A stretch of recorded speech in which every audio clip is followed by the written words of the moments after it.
to the polls, girl. Follow the alliance down the road, and we go vote, girl. Follow the white line down the road, and we go jam, girl. Follow the alliance down the road, down the road. Follow the white line. Hi, this is Silveria Jacobs, host of the National Alliance television program. Welcome. Last week, we brought you Riegnald Arrindell, and there was a riveting conversation between us that didn't end. So today, we'll be bringing you the continuation of that. Stay tuned. Follow the white line down the road, and to the polls, girl. Follow the alliance down the road, and we go vote, girl. Follow the white line down the road, and we go jam, girl. Follow the alliance. Welcome back. Today, we have as a guest Mr. Riegnald Bakari Arrindell, the keynote speaker at our Congress held in March of 2014, and now currently taking a bigger step as Youth Wing leader. Riegnald, welcome back. Thank you. Thank you so much. Last week we had a conversation that couldn't end, and so it continues. There is much that we can talk about, and the aim of this program is to give information.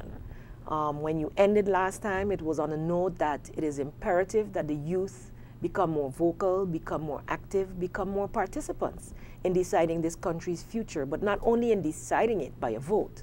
There is much that the youth can do. There is much that the youth can actively participate in to make this country a better place. So, the Youth Wing has been established. We are gathering members. What is the slogan of our Youth Wing? Well, thus far, the slogan was inspired by the late civil rights leader, Mr. Chikwe Lumumba from America. And it's, I thought it was fitting because it goes to the effect that educate, mobilize, and organize. And I Repeat feel that for me. Educate, mobilize, and organize. All right? Because I feel that. Yeah, once education come about or the information reaches the consumers, it inspires one to mobilize around that information, right? To move, to go towards a particular destination. But prior to doing that, you must organize. Right. Many persons, many young people on Swaliga St. Martin have great ideas, has tremendous energy. However, when it comes to actually mobilizing their peers and organizing along those interests, correct, we see at times that there's much to be desired. You know, we need to improve when it comes to that. Of course, let's say for example, I lived in Holland. It always amazed me at the fact that St. Martiners in Holland can organize the best party. Don't care what you say. I'm not putting on anyone, but I'm just saying. I didn't even see that one coming. Right? I'm just saying. You know, we can organize the best party. However, at times when we have, you know, important discussions, you know, the participation is quite different. However, when you go on the Facebook, when you go on the other blogs and such, they are putting their comments. And I'm saying, okay, that is good, but we need to move from the cyber activism, right, to the concrete and mortar activism, you know, taking to the streets as such. Since you've mentioned that word, yes. I mean, we're assuming that some of our viewers from last week have tuned back in, but we may have gotten some new viewers. Okay. So for their benefit, I would like you to just briefly introduce yourself so that they can know where you're coming from with this activist talk. Oh, goodness. Okay. So my name is Riegnald Bakari Arrindell. Born in St. Martin, lived in Holland for about 12, 13 years, lived in England for about 7 months, returned. As I returned to St. Martin, I realized that there is much work to be done, and there were great opportunities for volunteerism, you know. So I decided that instead of simply sitting back and waiting for a handout or waiting for someone to come and give me something, why not go and create opportunities, you know, for myself and for my community.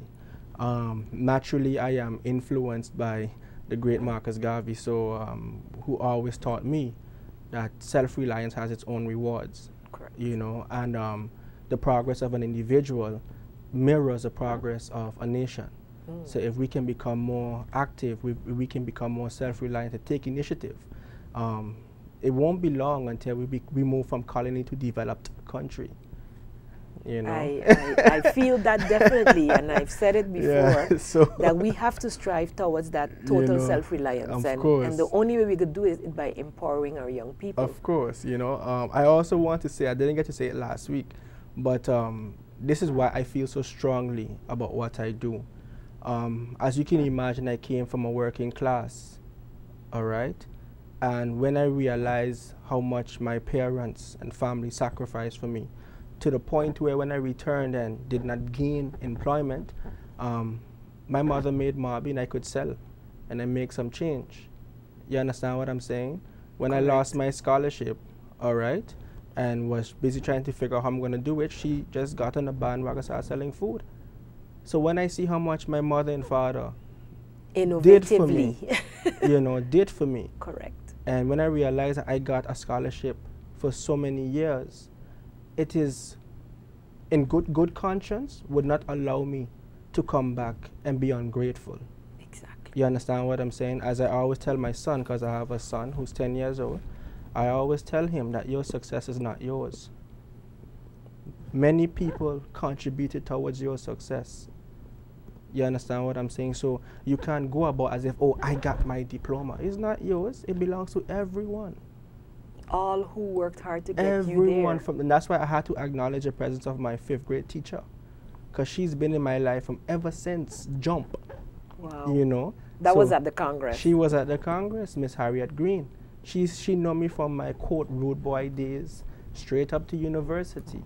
Wow. You understand what I'm saying? And So stuck by you. naturally, through good and through the unpleasant moments. So I recognize the value of a good teacher.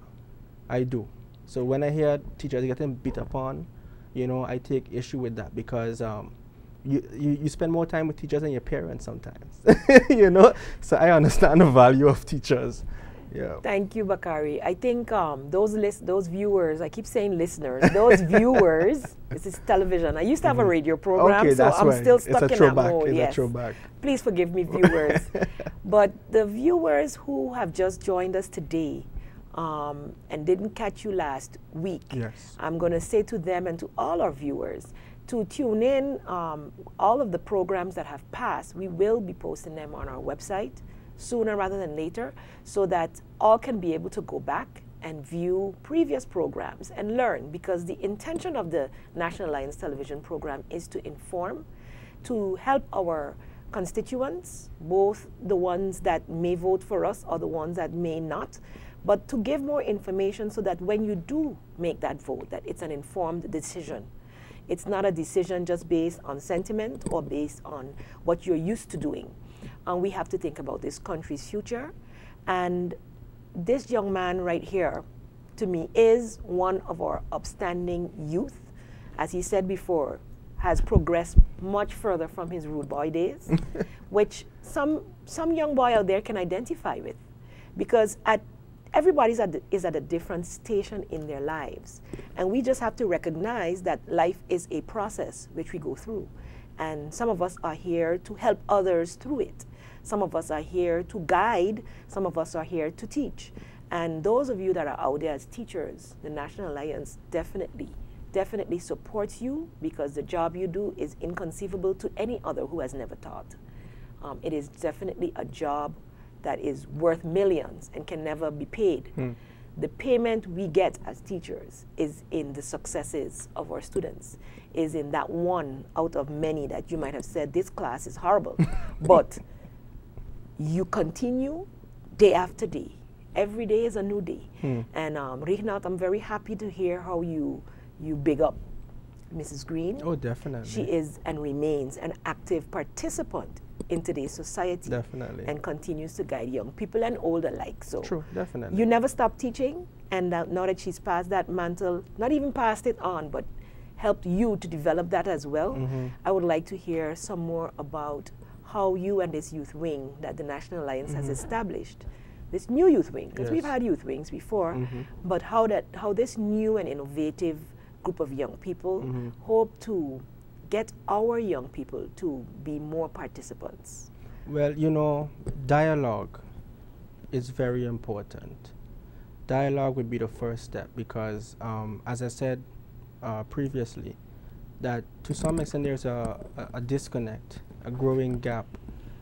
Besides that, a lot of our peers would say, oh, only because it's an election year, only because it is, only because that.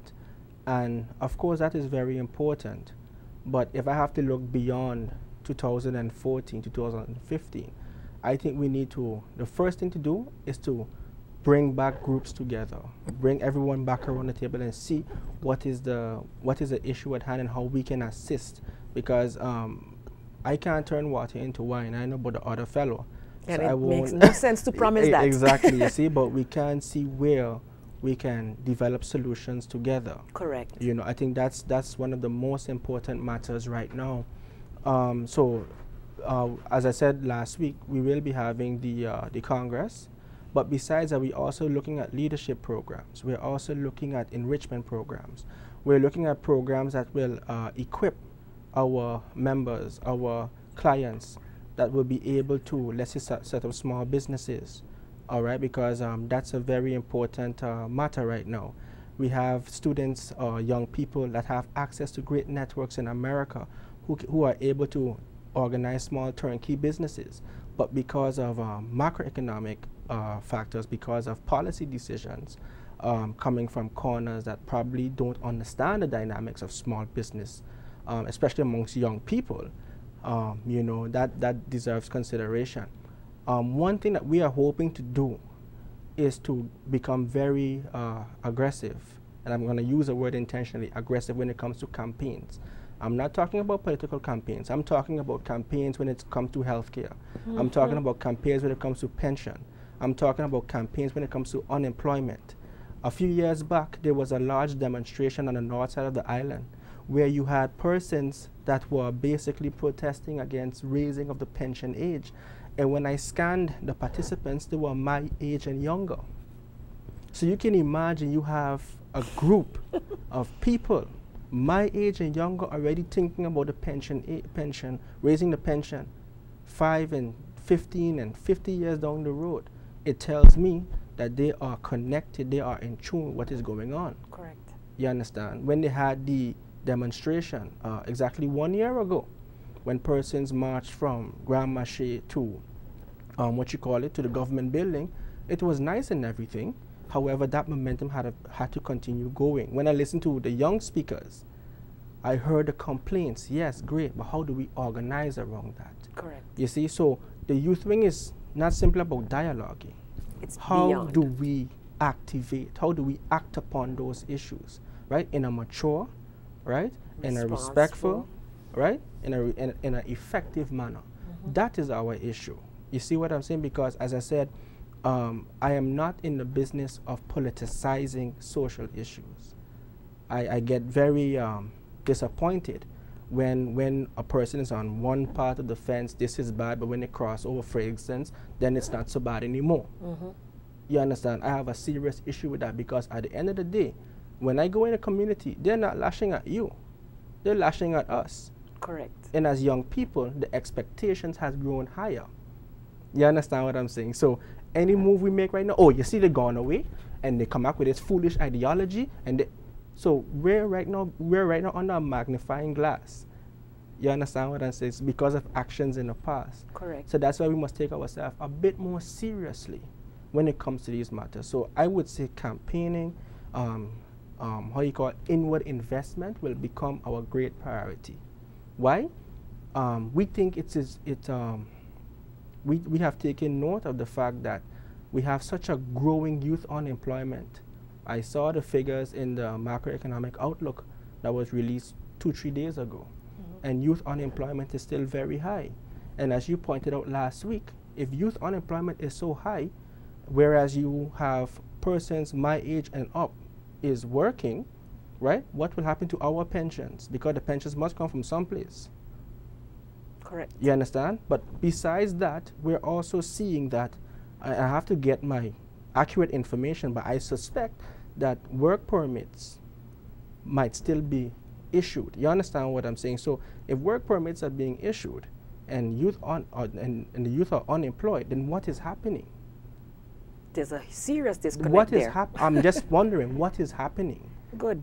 You see what I said? So I think, and I'm not saying that efforts are not being made by NGOs and other partners. I believe NGOs in this society are doing a lot of work.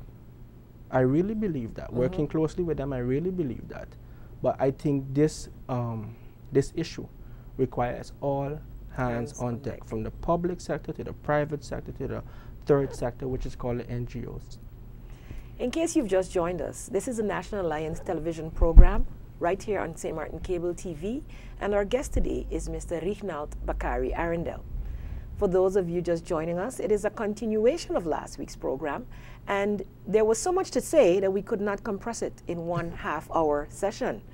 So we invited Mr. Bakari back to get a deeper understanding of his motivation for joining the National Alliance Youth Wing and making a contribution in getting our youth more involved, not just in discussing the topics, as he said before, but being active participants in finding the solutions and acting on them. Follow the white line down the road, to the polls, girl. Follow the alliance down the road, and we go vote, girl.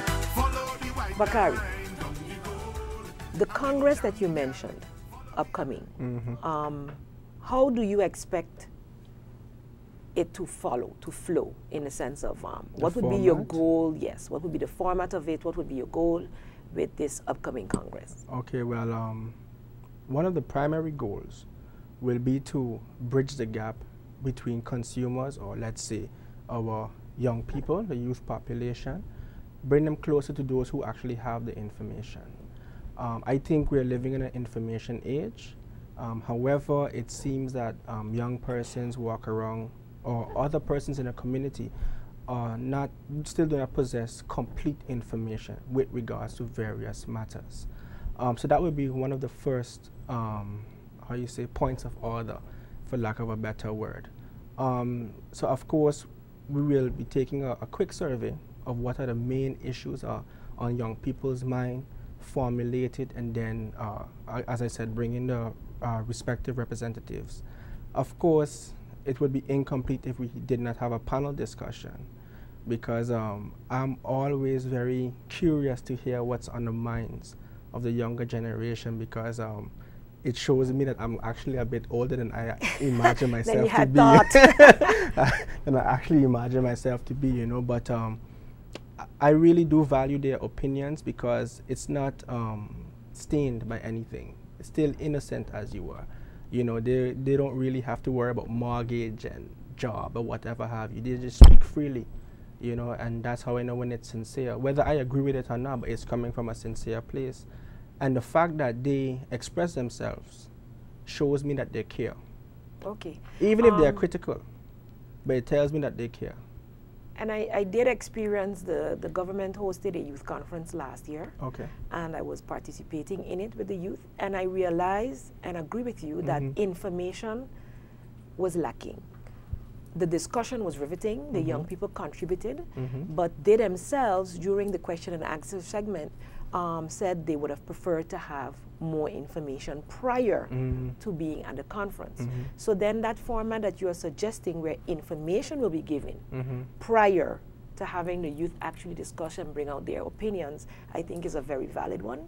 And definitely the collaborations of other youth organizations within our society would be very instrumental in getting as much participation as possible across the board, across the economic spectrum, because we don't only want the best educated or, you know, the higher educated. What do you think about younger participants?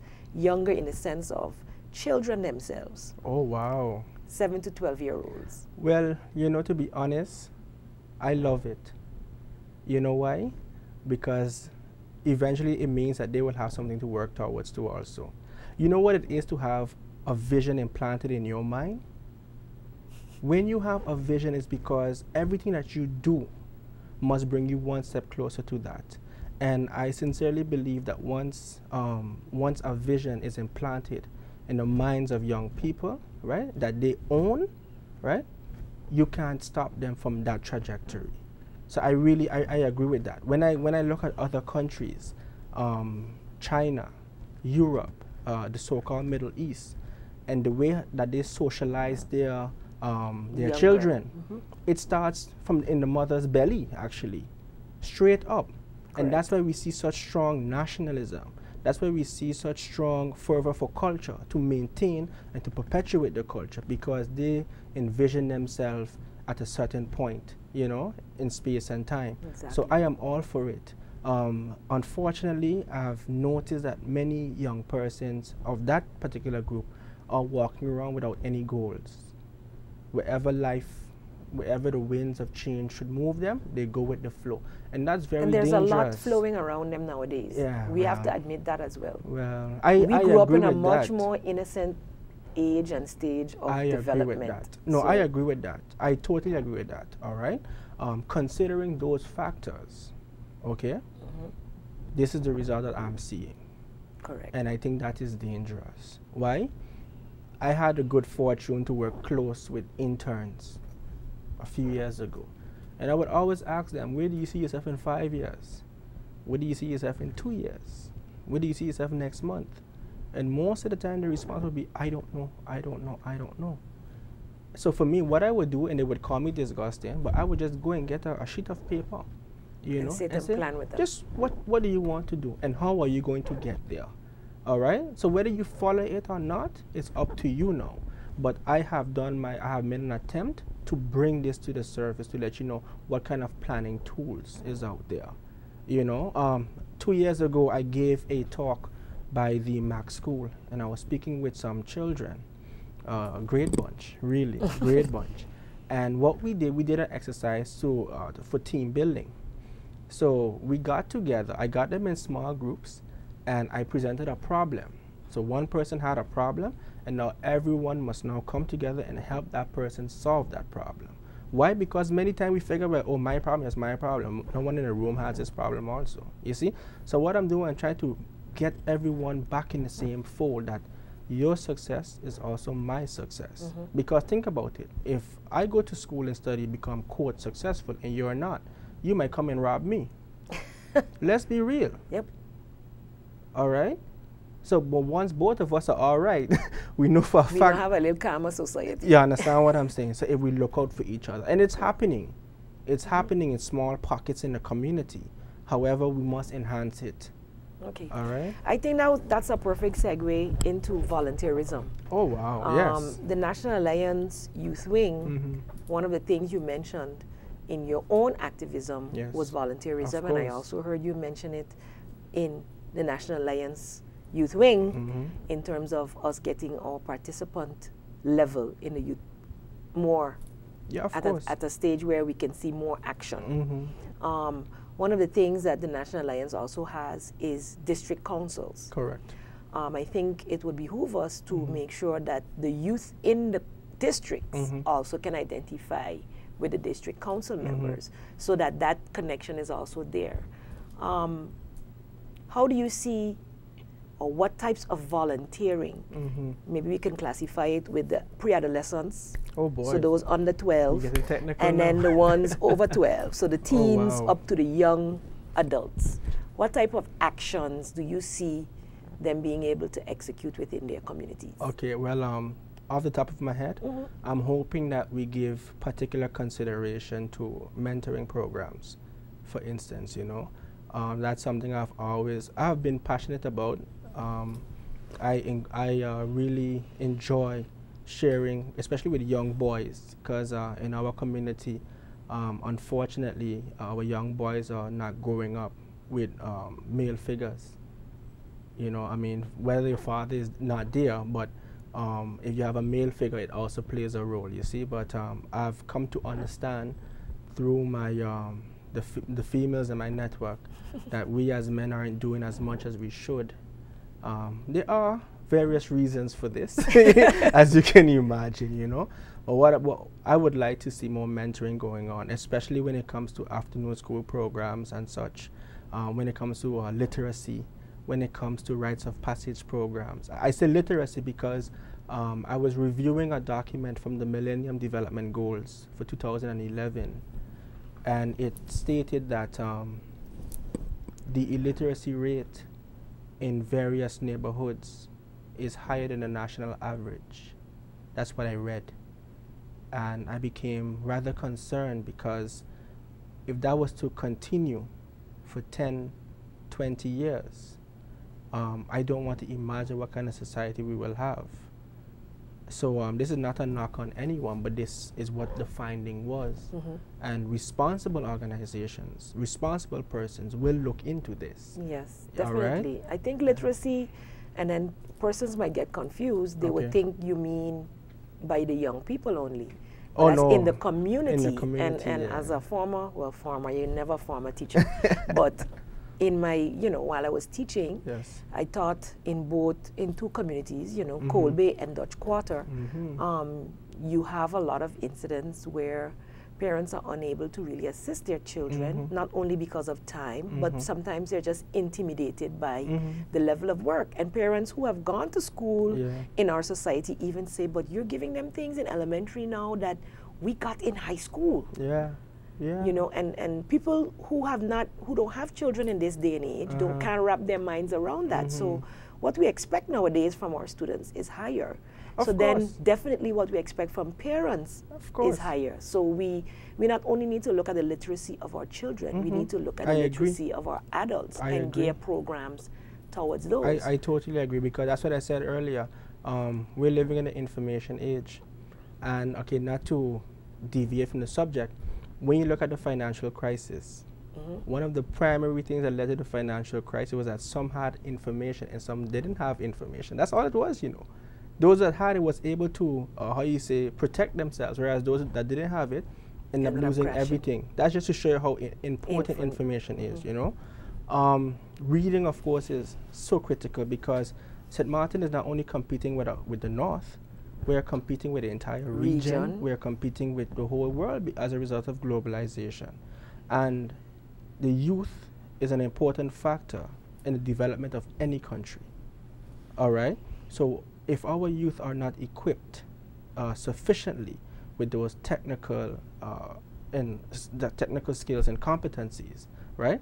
I'm afraid we will only be reduced to laborers, to the point where we just exchange our labor for wages, and then that's about it.